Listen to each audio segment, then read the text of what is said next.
안녕하세요. 반갑습니다. 지혜로운 헤엄 클래스에서 강의하는 권대철 교수입니다. 영상의학과 CT와 관련된 이해를 공부하도록 하겠습니다.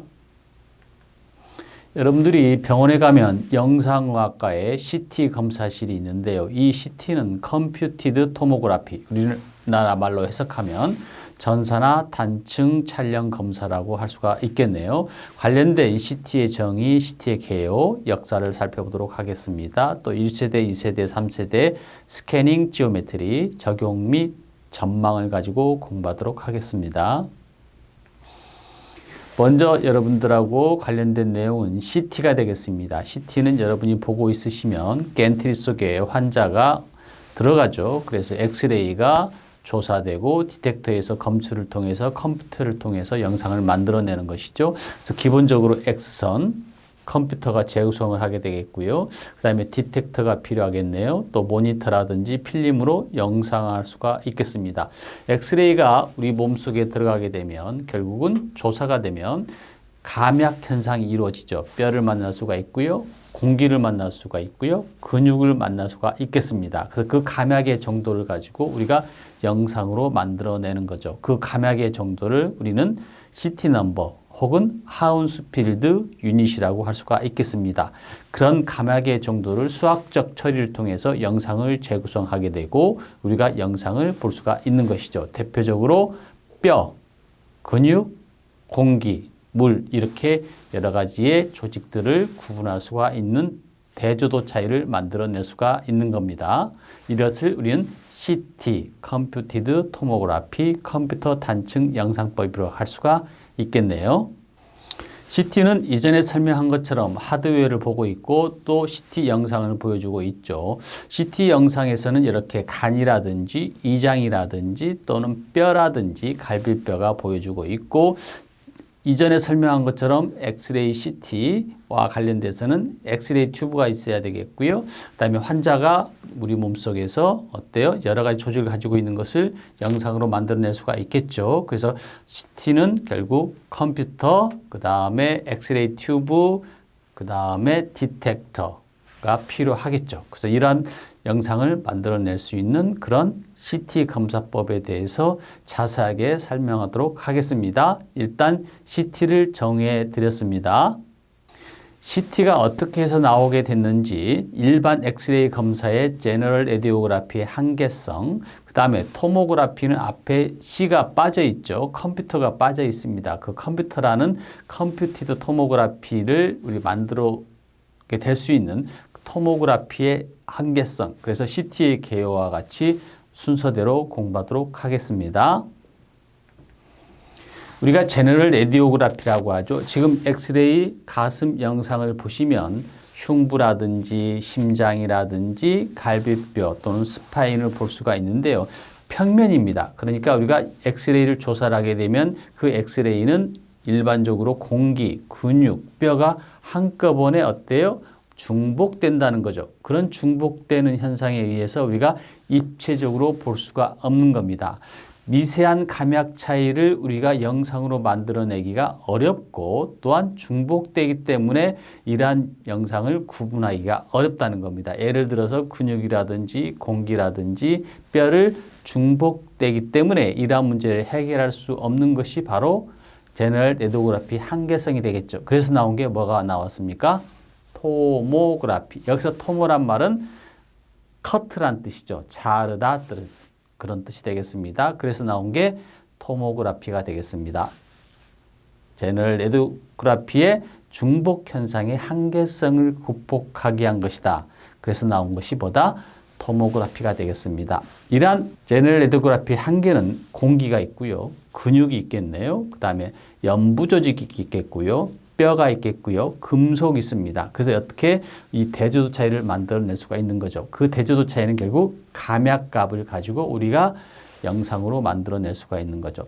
초기의 CT 영상에서는 마이너스 500, 그 다음에 물을 0, 그 다음에 공기를 마이너스 500, 그 다음에 플러스 500을 별로 구분했습니다. 그래서 그 대두도 차이를 만들어낼 수가 있었는데 그러한 영상이 엑스레이 영상에서는 겹치고 중복된다. 그래서 영상을 어때요? 구분할 수가 없었다. 그런데 이게 중복되는 현상을 토모그래피를 통해서 한계성을 극복했다라고 이해하시면 되겠습니다. 일반적으로 CT는 공기, 그 다음에 뼈를 최대 최소값으로 정하고 우리가 그 안에 있는 감약계수 값을 쭉 늘어놓는다고 생각하시면 되겠습니다.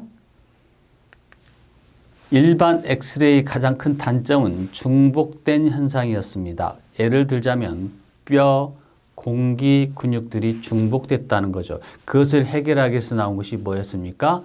토모그래피의 영상이 되겠습니다. 지금 보고 있는 영상은 TM 조인트라고 하죠. 그 다음 여기를 뭐라고 합니까? 부비동 PNS라고 하는데요.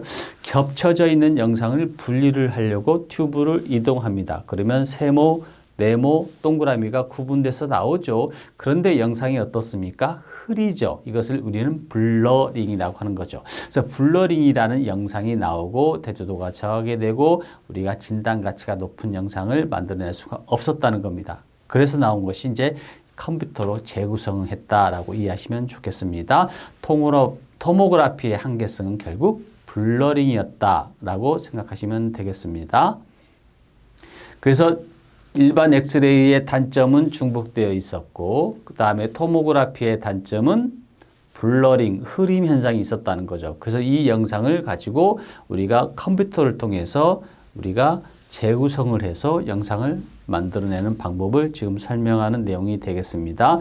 일반 엑스레이와 토모그래피의 한계성을 극복한 것이 CT가 되겠죠. 여기서 C는 컴퓨터가 되겠고 T는 토모그래피가 되겠습니다. 인체를 투과한 여러 엑스레이가 검출되면서 흡수, 차, 그러니까 감약값을 가지고 영상을 재구성을 통해서 영상을 만들어낸다는 거죠. 중시업되는 현상도 해결했었고요. 그다음에 블러링이라는 현상도 해결할 수가 있었다는 것이죠.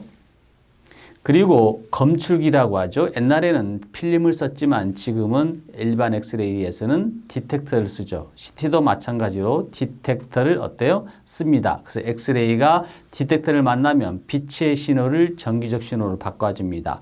그 다음에 전기적 신호를 아날로그를 디지털로 바꿔주죠. 그래서 아날로그를 디지털로 갚아주는 컨버터가 필요하겠고요. 영상에서 보시면 엑스레이가 우리가 신틸레이션이라고 하죠. 이것을 섬광이라고 합니다. 빛을 뭘로 바꿔줍니까? 전기적 신호로 바꿔주죠. 이것을 포토다이오드라고 하죠. 옛날에 초창기에는 PM 튜브를 썼는데요. 지금은 포토다이오드, 우리나라 말로 하면 광다이오드가 되겠습니다. 인생을 살다 보면 아날로그가 있고요. 정의 우리가 사회라고 하죠. 막 끊어질 듯 이어지는 그런 아날로그 사회와 그 다음에 0과 1의 아주 합리적이고 이성적인 그런 사이가 있죠. 아날로그와 디지털이 만나면 디지로그라고 하죠. 그래서 인간의 감성은 아날로그 감성을 가졌으면 좋겠고 그 다음에 일이라든지 어떤 일처리라든지 이런 법적인 내용들은 또 뭡니까? 디지털이죠. 그래서 디지로그 감성을 가지고 있는 것이 좋겠다. 그래서 컴퓨터도 마찬가지로 아날로그를 디지털로 바꿔줍니다. 그래서 아날로그 디지털 컨버터라고 할 수가 있겠습니다. 그래서 이 디지털 영상을 결국 재구성하는 컴퓨터가 필요하다는 것이죠. 이러한 디지털로 만드는 과정은 뭐 알고리즘이라든지 또는 컨볼루전이라든지 이런 여러 가지의 수학적인 방법이 필요하겠죠. 자, 시계를 생각하면 아날로그라고 볼 수가 있겠고 디지털 시계를 보면 우리가 디지털이라고 0과 1의 세계를 설명할 수가 있겠습니다. 지금부터는 CT의 역사적 배경, CT의 발전사를 공부하도록 하겠습니다. 또한 명칭도 한번 살펴볼까요? 지금 보고 있는 우리 영상은 올덴도프라는 사람이 인체를 투과한 X선을 가지고 영상에 어때요? 후카도 차이를 만들어낸 사람이 되겠습니다. 이분은 뉴럴로지스트네요. 그러니까 신경과 의사, 피지션, 그러니까 내과 쪽 의사가 되겠습니다. 이분이 처음으로 CT와 관련된 1960년에 개념을 도입했다. 그래서 광자수의 차이를 도입하면서 세밀한 영상의 흡수 차이를 얻을 수 있다는 CT의 개념을 처음으로 도입한 분이 되겠습니다. 그 다음에 하우스필드라는 분과 암브로스라는 사람이 결국 뇌종양 진단을 위해서 CT를 성공적으로 임상에 적용합니다. 보시는 것과 같이 CT의 브레인 CT의 튜머 자세히 보면 오른쪽 입부분에 동그란 원형으로 되어 있죠. 검정색으로 이 부분이 바로 브레인 튜머가 되겠습니다. 최초의 브레인 CT는 EMI사 여러분이 알고 있는 음반 회사라고 생각하시면 되겠죠. 마크 1을 개발했고 그 다음에는 전신용 CT 그 다음에 1979년에 노벨 생리의학상을 하운스필드 경과 알렌 코맥은 재구성의 수학적 기법을 도입하는 분이 되겠습니다. 그래서 두 분이 CT를 가지고 노벨 생리의학상을 수상을 합니다. 지금 보고 있는 영상은 브레인 CT에 임상을 적용했던 앰브로스 박사가 쓴 논문이 되겠습니다. 브리티시 저널 오브 레디올로지에 여러분이 보고 있는 브레인 CT 내적 수액도 보이고 뇌 실줄 조직도 보이고 그 다음에 브레인 CT와 뼈에 관련된 내용을 볼 수 있는 컴퓨터라이즈드 트랜스버스 액시얼 스캐닝. 그래서 이렇게 명칭이 어때요? 길었습니다. 지금은 이제 단순화 시켰죠. 컴퓨티드 토모그래피라고 단순화 시켰습니다. 명칭에 관련된 내용을 살펴보면 CT, CAT, CTT 이런 여러 가지 명칭을 사용합니다. 저널의 이름도 한번 볼까요? Journal of Computer Assisted Tomography 이렇게 명칭이 다양하게 쓰고 있다는 거죠. 그러나 지금은 CT로 어때요?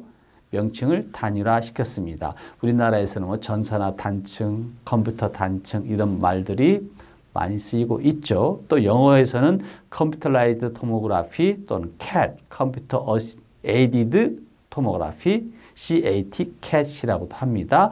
고양이 그림을 그려주고 있는데요. 그래서 고양이가 캣이잖아요. 그래서 컴퓨터실 앞에 고양이 그림 그려진 고양이 그림을 걸어놓은 것도 괜찮겠네요. Computer Assisted Tomography, Computerized Axial Tomography 이런 명칭을 사용하고 있다. 그러나 지금은 CT로 명칭을 단일화했다라고 이해하시면 좋겠습니다.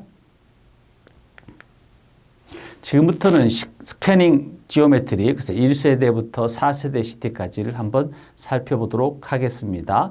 1세대 CT는 우리는 패러럴 빔 지오메트리라고 하고 2세대, 3세대는 주로 펜 또는 콘 이렇게 빔을 사용한다라고 보시면 되겠습니다.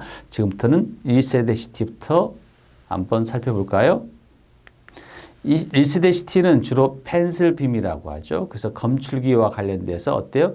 직선형이다라고 보시면 되겠습니다. 지금 CT는 스캐닝 지오메트리, 장치의 움직임, 검출기 수로 장치를 분류하긴 하지만요. 우리가 초창기에는 1세대, 2세대, 3세대, 4세대까지 구분했고 혹 과학자들은 또 제5세대라고도 하는 분도 있습니다. 그래서 우리가 1세대부터 우리가 4세대까지 한번 구분해서 살펴보도록 하겠습니다. CT 이미지를 보시면 이렇게 우리가 1세대부터 4세대까지 구분을 하는데요. 1세대는 회전 직선 운동, 그래서 단일 연필형 빔이라고 합니다. 검출기 숫자는 2개 정도 쓰였다고 하죠. 2세대, 3세대는 우리가 부채형을 쓰는데 좁은 것은 2세대, 3세대는 넓은. 그 다음에 4세대는 회전이 되는데 우리가 360도로 생각하시면 되겠습니다. 또한 일렉트론 빔 CT라는 것이 있고요. 주로 템포럴 레졸루션이 아주 작기 때문에 심장에 쓰였다고 합니다. 그 다음에 MDCT, 멀티 디텍터라고 하죠. 그러한 CT에 대해서 구체적으로 한번 살펴보도록 하겠습니다. 1세대 CT는 우리가 보고 있는 것처럼 1도씩 이동합니다. 그래서 이것을 패러럴 빔 지오메트리라고 하죠. 그래서 이렇게 CT가 어때요? 1도씩 회전하기 때문에 오랜 시간이 걸리게 되고 또 디텍터도 하나 아니면 2개가 되기 때문에 어때요? 영상의 질이 떨어지겠죠. 그러나 처음에 시작에서는 이렇게 1세대 장치도 이런 식으로 시작을 했고 지금 비약적인 발전을 하게 되는 거죠. 1세대 CT는 이전에 얘기한 것처럼 패러럴 빔이 되겠습니다. 그래서 직선 운동을 하고 1도씩 이동합니다. 그리고 보시면 이렇게 필터가 필요했는데요. 필터는 물을 사용했습니다. 필터는 결국 에너지를 감약시키죠. 그래서 빔 하드닝 현상을 발생할 수가 있는 것이고 에너지를 어때요? 선속을 강화시키는 역할을 하는 거죠. 그래서 시간이 많이 걸렸고요. 이때 쓰였던 영상의 질처를 방지하기 위해서 필터를 쓰는 것이 바로 워터 패스 그러니까 물을 사용했다. 지금은 뭐 보타이라든지 또는 구리나 알루미늄 같은 필터를 사용하죠. 그래서 여과는 뭐 고유 여과와 부가 여과가 있겠네요. 2세대 시티는 약간 넓어집니다. 빔이 좀 넓어지죠. 1세대 시티에 비해서 펜슬빔에 비해서 부채꼴 모양이다. 그래서 FAN, 펜빔이라고 하죠. 부채 선속에 선속을 사용합니다. 그래서 부채 선속의 사용으로 산란성이 증가하게 되고 나비 넥타이 필터를 쓸 수밖에 없었던 거죠. 보시면 나비 넥타이를 썼을 때와 쓰지 않았을 때의 영상에 어때요? 필터링이 되는 것을 볼 수가 있죠. 그래서 선속이 어때요? 균질하고 영상이 퀄리티가 좋아지겠죠. 그래서 보타이 필터도 이때 사용하기 시작을 합니다. 그리고 아무래도 회전하기 때문에 열이 많이 나겠죠. 그래서 윤행식이나 또 순행식 이런 것들이 있었는데요. 냉각 장치가 필요하겠죠. 윤행식이라는 것은 기름이라는 것이고 순행식이라는 것은 물이라는 것이죠. 그래서 이러한 냉각 장치, 열을 발생시키기 때문에 냉각 장치가 필요했다라고 이해하시면 좋겠습니다. 3세대 시티는 이제 빔이 어때요? 콘형으로 바뀝니다. 그래서 콘빔이라고 하죠. 또 와이드 펜빔이라고도 하고요. 시계 방향으로 돌면서 또는 반시계 방향으로 돌죠. 그러다 보니까 어때요? 열이 많이 나게 되고 또 영상을 또 획득할 수 있는 어때요? 여러 가지 장점을 가지고 있죠. 그래서 나온 것이 이제 3세 시티에서 시계 방향, 시계 반대 방향으로 고식적 시티에서 이제 나선형 시티로 어때요? 점점 발전하게 되는 것이죠. 고압 케이블이 문제가 되는 거죠. 그래서 클락와이즈, 카운터 클락와이즈라는 하나의 개념에서 결국 나선형 시티까지. 그래서 카운터 클락와이즈, 그 다음에 클락와이즈는 고식적 시티라고 하죠. 영어로는 컨벤션이라고 하는데 그 3세대 시티가 점점 발전하게 되고 지금은 3세대 시티의 변형형 시티가 모디파이 된 그런 시티가 지금 현재 임상에서 적용되고 있고 또 디텍터가 어때요? 타원형으로 되어 있고 커브로 이루어져 있죠. 그래서 영상 재구성에 아주 유리한 그런 시티가 되겠습니다. 3세대 시티에 대해서 살펴보았습니다. 3세대 시티의 가장 큰 장점은 우리가 회전한다는 것이죠. 고시적 시티에서 나중에 어떻게 됩니까? 스파이럴 시티까지, 나선 시티까지 발전하게 되는데요. 아무래도 돌다 보니까 가장 큰 아티팩트, 허상이라고 하죠. 영상의 질을 떨어뜨리는 아티팩트가 발생할 수밖에 없었다는 거죠. 2세대 시티는 보타이 필터를 통해서 영상의 질을 어때요? 좋게 하려고 했던 것인데 결국 3세대 시티는 돌면서 지금 보고 있는 것처럼 링, 그러니까 고리, 그런 링 아티팩트가 발생했다는 거죠. 디텍터의 종류는 신칠레이션 크리스탈 디텍터가 많이 사용했고요. 옛날에는 제논가스라든지 PM 팁을 사용했습니다. 지금은 신칠레이션 크리스탈 디텍터를 많이 사용하고 있죠. 또한 보타이 필터를 사용해서 선질을 균질하게 만드는 그런 또는 하드웨어도 필요하다는 거죠. 여기서 보타이 필터는 하드웨어가 되겠습니다. 물론 소프트웨어를 이용해서 영상을 어때요? 퀄리티를 좋게 하는 그런 알고리즘이라든지 그런 프로그램들이 회사마다 다양하게 적용되고 있는데요. 이것은 지금 설명하고 있는 모든 내용들은 주로 하드웨어를 설명하는 내용이 되겠습니다. 4세대 시티는 보시는 것처럼 완전 360도를 로테이션하고 디텍터가 360도에 어때요? 구조적으로 되어 있습니다. 그래서 단점이라고 한다 그러면 아무래도 고가겠죠. 고정되어 있다 보니까 고가이고 뭐 장점도 있을 수 있겠네요. 그러나 이러한 4세대 시티는 현재는 많이 적용되고 있지는 않습니다. 3세대 시티보다는 4세대 시티가 더 어때요? 많이 선호할 것 같지만 현실적으로는 3세대 시티를 편향한 그런 시티가 현재 임상에서 많이 적용되고 있죠. 영상에서 보시면 3세대 시티와 4세대 시티를 비교한 영상이 되겠습니다. 자, 지금부터는 CT가 적용되고 있고 전망에 대해서 살펴보도록 하겠습니다. CT의 특징, CT는 80, 100, 120, 140 관전압을 쓰는데요. 주로 120을 많이 사용합니다. 물론 140도 사용할 수가 있겠죠. 소아인 경우에는 80 정도를 쓸 수가 있겠고요. 그 다음에 일반적인 CT의 장점, 인상에서는 어떠한 제한점을 가지고 있고 발전하는 것은 전망은 어떻게 될지를 살펴보도록 하겠습니다. CT의 특징은 고해상능 영상이라는 거죠. 해상능이 아주 좋습니다. 지금 보고 있는 폐는 실질 조직을 보여주는 그런 고해상력, 하이 레저루션 CT가 되겠습니다. 양질의 해부학적 정보를 제공하죠. 그래서 감약계수 분해능이 아주 우수합니다. 그런데 문제는 어때요? 선량을 받는다는 거죠. 방사선의 선량을 받다 보니까 그런 문제점이 있는데요. 하여튼 CT는 이러한 필터라든지 콜리메이션이라든지 산란선을 감지하는 그런 하드웨어뿐만 아니라 또는 소프트웨어를 통해서 영상을 좋게 만들어주는 그런 장점을 가지고 있고 얇은 단면 슬라이스를 어때요? 영상을 획득하게 되는 거죠. 그래서 조직을 정보를 감소시켜서 조직 자체를 어때요? 입체적으로 볼 수가 있다는 것이죠. 우수한 검출 시스템, 진실레이션 크리스탈, 포토다이오드라는 그런 디텍터를 이용해서 우리가 영상 처리가 가능하고 여기다가 플러스 알고리즘, 즉 여러 가지의 소프트웨어를 적용해서 질 좋은 영상을 만들고 그 다음에 진단 가치가 높은 영상을 만들어낼 수가 있다는 거죠. 그래서 지금은 인공지능이라든지 CAD라든지 이런 소프트웨어를 적용해서 검출하기도 하고 진단하기도 하고 그러죠. CT의 특징을 살펴보았습니다. 지금 보여주고 있는 영상은 간입니다. 간경화 환자고요. 지금 화살표 노란색으로 되어 있죠. 이 환자는 여기에 종양이 있는 것이죠. 그래서 이러한 여러 가지의 뭘 볼 수 있습니까? 단계별로 페이스라고 하죠. 그래서 조영제를 넣기 전 조영제 넣고 그 다음에 동맥, 문맥, 그 다음에 지연기, 실질적인 해부학적 영상을 볼 수가 있는 것이죠. 이러한 여러 가지의 영상을 볼 수 있는 그런 장점을 가지고 있다는 거죠. 같은 부위를 시간차로 시간을 이용해서 같이 어때요? 스캔하는 거죠. 그런데 문제는 이런 장점도 가지고 있겠지만 같은 부위를 또 스캔하게 되면 이제 선량적인 문제가 있겠지만 하여튼 이런 멀티 페이스 스터디가 가능하게 된다는 것이고 또한 환자가 움직임이 없게 하고 호흡을 조절해 가면서 아티팩트를 최소화할 수 있는 그런 영상을 스캔할 수가 있다는 거죠.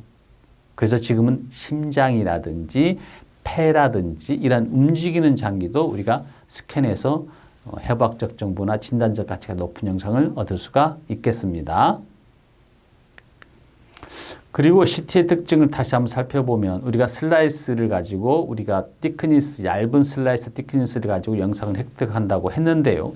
이런 얇은 슬라이스를 픽셀이나 복셀의 데이터를 모아가지고 우리가 3D라든지 멀티플래너 리포메이션, 세지탈, 코로날, 엑셀 영상을 만들어낼 수가 있고 3차원적 영상 기법에서 SSD나 MIP나 또는 맥시멈 인텐시티 프로젝션이나 또는 볼륨 렌더링 영상을 만들어낼 수가 있다는 것이죠.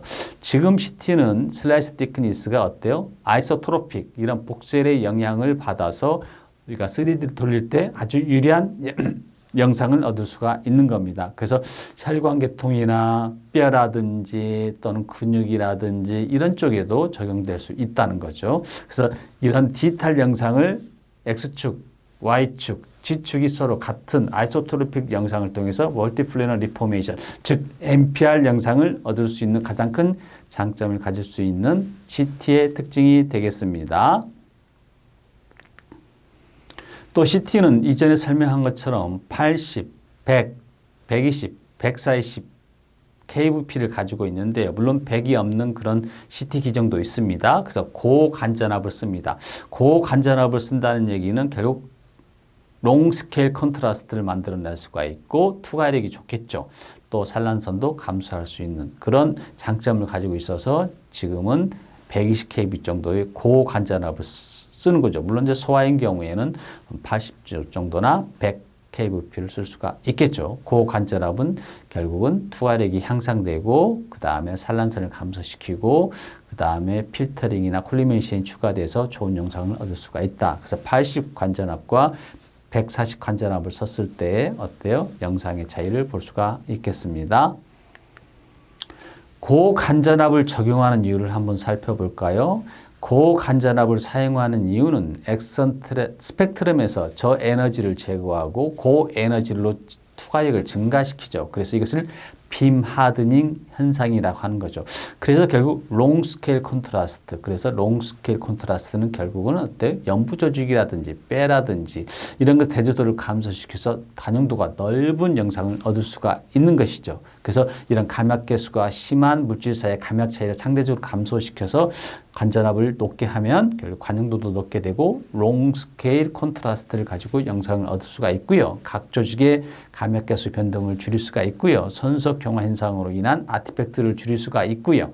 그 다음에 여러분 이 귀라고 하죠. 이쪽에 측독을 관련된 감약 개수가 높은 물질이 뼈입니다.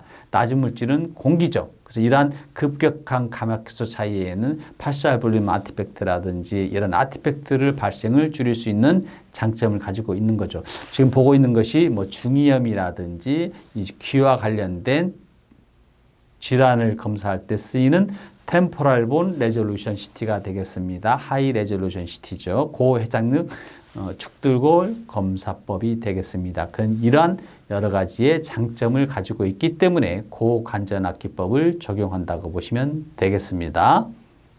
아까 얘기한 것처럼 고관전압을 쓰게 되면 롱 스케일 콘트라스트가 되겠습니다. 그러니까 뭐냐면 관전압이 높아지면 위에 있는 영상처럼 로우 콘트라스트니 그러니까 스케일이 넓어지죠. 그런데 관전압이 낮아지면 하이 콘트라스트이긴 하지만 롱이 아니고 숏 콘트라스트가 되는 겁니다. 그러니까 콘트라스트가 좁아집니다. 그래서 고관전압을 쓰게 되면 어때요? 콘트라스트가 넓어진다라고 보시면 되겠습니다. 이런 장점을 가지고 있기 때문에 고관전압을 쓴다는 거죠. 투과력이 좋고요. 산란성은 적어지고요. 그 다음에 스케일, 그러니까 콘트라스트를 넓게 해준다는 거죠. 그레이 스케일이 증가된다고 보시면 되겠습니다. 이런 장점을 가지고 있기 때문에 지금은 고관전압 기법을 사용한다. 그래서 120kVp나 140kVp를 사용하면 좋겠습니다. 지금 보여주고 있는 영상에서 보시면 로우 에너지 이미지라고 되어 있죠. 왼쪽에 있는 영상이 어때요? 대조도 차이는 좋아 보이지만 숏 콘트라스트입니다. 그러니까 스케일이 좁습니다. 그래서 감약이 어때요? 아주 하얗고 희죠. 그런데 하이 에너지 이미지를 사용하게 되면 콘트라스트가 롱입니다. 그래서 넓은 영상의 대역대의 질환을 찾을 수가 있는 것이죠. 그래서 이러한 대조도 차이를 우리가 로우 에너지를 사용할 것이냐 아니면 하이 에너지를 사용할 것이냐. 또 영상에서 보시면 60 관전압과 100 관전압을 쓰고 있는데 100 관전압 쓰면 롱 스케일 컨트라스트라고 되어 있죠. 그러니까 병변을 찾는데 훨씬 유리하다라고 보시면 되겠습니다. 그러나 대조도는 감소할 수가 있겠지만 우리가 여러 가지의 질환들을 찾는 데는 고관전압을 쓰는 것이 훨씬 유리합니다. 그래서 CT에서는 고관전압을 쓰고 있다라고 이해하시면 좋겠습니다. CT의 장점을 살펴볼까요? CT는 지금 보고 있는 것처럼 여러 가지의 멀티페이스가 적용됩니다. 그래서 조영지를 삽입할 때, 조영지를 주입할 때 우리가 조영지의 주입에 따라서 같은 부위를 조영지를 넣기 전과 그 다음에 조영지를 넣고 뭐 동맥이라든지 문맥이라든지 또는 평형기로 같은 부위를 여러 번 스캔할 수가 있는 장점을 가지고 있습니다. 그래서 보시면 뭐 암이라든지 또는 혈관종이라든지 이런 염증성 소견이라든지에 따라서 멀티페이즈 검사가 가능하다는 거죠. 그래서 이런 조영지 주입법을 보로스 트래킹 시스템, 그래서 지멘스에서는 케어보로스 또는 GE에서는 스마트 플랩이라고 하죠. 일반적으로 뭐 트리거링이라고도 합니다. 이런 멀티페이스 검사가 가능하다는 장점을 가지고 있습니다. 또한 일반 CT의 장점을 살펴보면 하운스필드 유닛, 즉 감약개수 값을 어때요? 우리가 알 수 있다는 거죠. 그래서 ROI를 설정해서 거기에 정량적인 우리가 수치값을 알 수가 있는 겁니다. 보시면 이렇게 에버리지 또는 에어리어 또는 표준 편차를 가지고 우리가 이게 뭐다라고 이해할 수가 있는 거죠. 뭐 공기인지 근육인지 뼈인지는 그 값을 가지고 우리가 일반적으로 유추할 수가 있겠습니다. 그래서 정량적인 픽셀 분석 기능을 이용할 수가 있는 것이고요.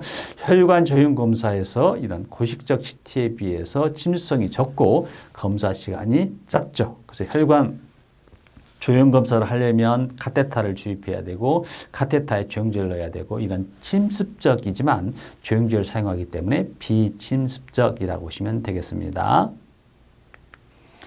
이러한 또 CT 검사의 장점을 살펴보면 외상 환자, 응급 환자, 또 폐쇄 공포증 환자가 있죠. 또는 페이스메이커라든지 이런 환자들은 안 되겠죠. MRI가. 그러나 CT 검사가 가능하다는 거죠. 그래서 퍼퓨전이라든지 또는 가상 내시경 검사라든지 3차원 검사라든지 또 대주도 분해능이 아주 우수하기 때문에 미세한 병변 부위도 진단을 할 수가 있죠. 그래서 이런 검사에도 환자에게도 적용될 수 있다라고 보시면 되겠습니다. 많은 장점을 가지고 있는 CT의 장점이 되겠습니다. 그런데 이런 CT는 뭐 장점도 있지만 또 단점도 있죠. 아무래도 피폭이 많을 수가 있겠고요. 같은 부위를 여러 번 스캔하는 멀티페이즈가 가능하기 때문에 피폭이 우려가 되겠고 고가이죠. 또 조영제를 사용합니다. 주로 아이오다인 그런 요오드 조영제를 사용하기 때문에 또 환자에 따라서 아나필락시스 반응이라든지 또는 뭐 여러 가지의 뭐 보미트라든지 또는 뭐 여러 가지의 뭐 어티카리아 그러니까 이런 어때요? 부작용도 발생할 수가 있겠죠. 그 다음에 아무래도 감염 횟수가 큰 물질과 감염 횟수가 작은 그런 어때요? 그 부위가 슬라이스 티크니스에 포함되다 그러면 파셜 볼륨 아티팩트라든지 그런 아티팩트 또 아무래도 돌다 보니까 뭐 디텍터와 튜브와의 그런 오 조합에 생기는 에러 그래서 뭐 링 아티팩트라든지 그런 영상의 질이 발생할 수가 있겠죠. 저하가 발생할 수가 있겠네요. 또는 감염 개수가 큰 이런 바륨이라든지 원자분 56번이죠. 이런 것들을 우리 몸속에 고농도로 주입하게 되면 아무래도 이런 아티팩트가 발생할 수가 있겠죠. 현재는 이런 아티팩트를 많이 줄이려고 알고리즘이라든지 뭐 프로그램을 이용해서 개선된 그런 CT가 많이 나오고 있습니다. 그래서 임상적인 이런 제한점도 가지고 있다는 사실도 기억하시면 좋겠습니다.